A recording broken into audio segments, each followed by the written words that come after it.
creating economic growth in this country so that we weren't at the stagnant 0.6% growth that the current administration has us languishing at as we stare stagflation right down the double-barreled shotgun of crushing our economy with high skyrocketing inflation and a crappy economy. And that's where we currently sit. And that one way to free that up might be just color me crazy, open up and free up American oil and natural gas, as well as our own creativity and ability to produce innovation in nuclear power. I don't know, that great beast of non-CO2 producing energy that my colleagues on the other side of the aisle with their calamitous, the world is ending CO2 production problems can't touch nuclear power with a 10-foot pole. No, sir. But, look, it sure strikes me as interesting that if we're going to complain about the alleged $2.4 billion, which, by the way, I don't accept if you take into account the dynamic scoring, but we're totally good with the $3.9 billion for DHS climate resilience program in the president's budget.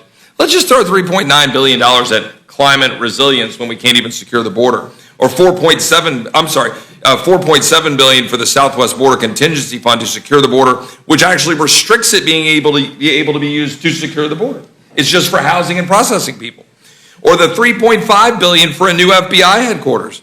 But no, we got to get wound up about an alleged $2.4 billion that won't even really materialize. The fact is, to the extent that there's any question about the legislation before us, is that we're not doing anything significant that we need to do going forward on undermining and eliminating the subsidies that are completely destroying the market, right? We can open up all the permitting in the world.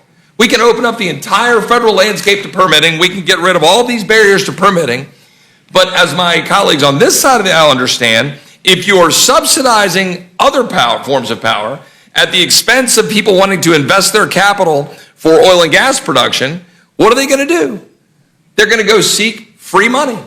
And they're going to go invest, as they are in Texas, where of the current 795 energy production projects in Texas, all but 15 are for wind and solar. This despite the fact that the Texas grid is 40% reliable on wind and solar, soon to be 50% reliable on wind and solar.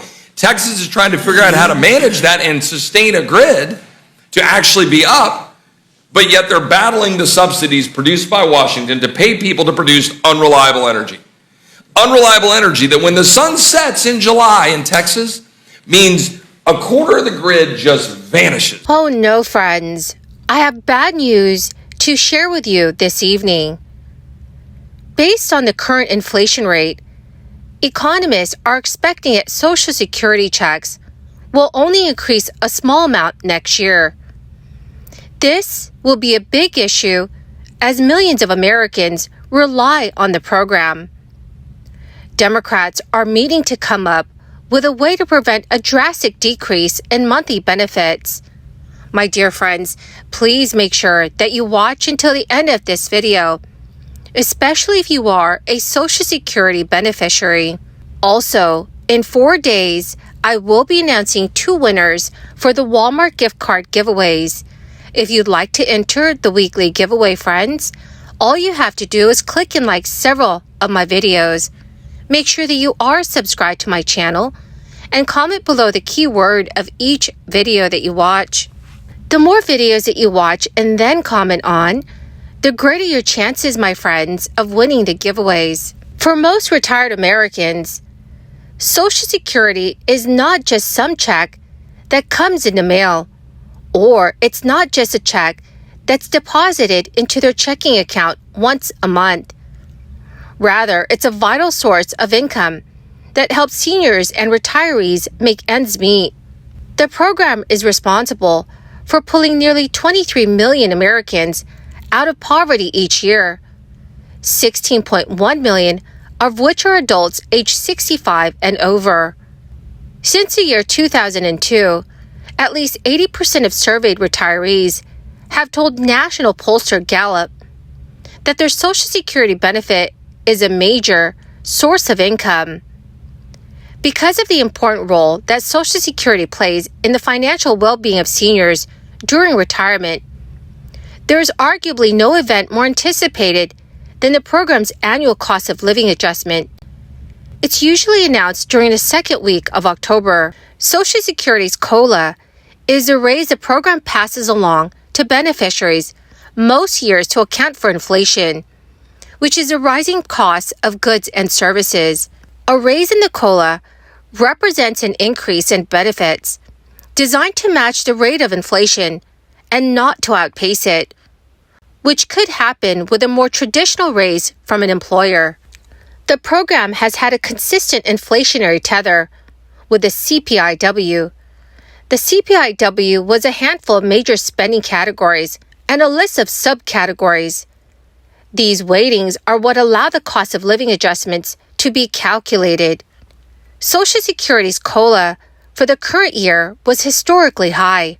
The 8.7% raise that retirees had received represents the largest year-over-year percentage increase in benefits in nearly 41 years.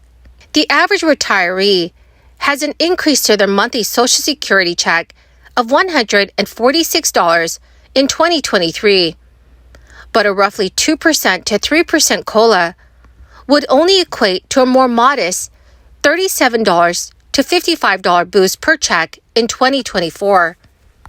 So based on a report just released last year, the purchasing power of a Social Security dollar has declined by almost 40% since the year 2000.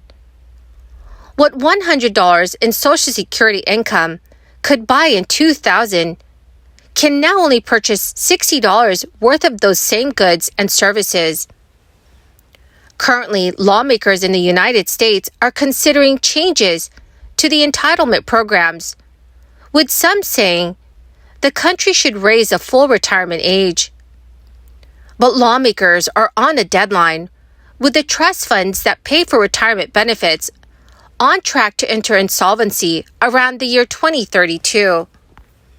While that doesn't mean the system would go completely bankrupt, it may lead to a 20% cut across the board for millions of beneficiaries. Those cuts would affect both current beneficiaries and future beneficiaries. The United States population is aging, and birth rates are on the decline, which means younger Americans are supplying less tax revenue to cover older generations' Social Security benefits. Some Republicans say raising the full retirement age could be a solution. The Republican Study Committee, a caucus of House Republicans, has called for raising the retirement age for both Medicare and Social Security, although the plans have yet to be introduced as bills. Former South Carolina Governor Nikki Haley, she's a 2024 presidential candidate, said earlier this month that she supports raising the retirement age for Americans currently in their 20s. Other Republicans, including Senator John Kennedy and Representative Nancy Mace, have also said lawmakers should discuss raising the retirement age for younger generations. Currently, individuals can retire as early as 62 years old and receive reduced benefits. It's not until age 70 that the highest amount of benefits are given under the delayed retirement credit, even though the full retirement age is technically 67 for those born in 1960 and later. So there are certain provisions linked to the full retirement age, including a rule that benefits widows and spouses, which will be reduced if claimed before the benchmark. While the term can be misleading, since it is not connected to an official retirement age, raising the full retirement age can still lead to benefit cuts for millions of Americans. Well, my magnificent and most marvelous friends, that is the end of my daily stimulus update video for this Monday. Thank you, dear friends, for being part of this community and for being here every single day. My friends, if you'd like to enter this coming Friday's Walmart gift card giveaway, all you have to do is click and like several of my videos. Make sure you are subscribed to my channel and then comment below the keyword of each video that you watch. My friends, the more videos that you watch and then comment on, the greater your chances of winning the giveaways. Thank you and have a wonderful and very blessed week.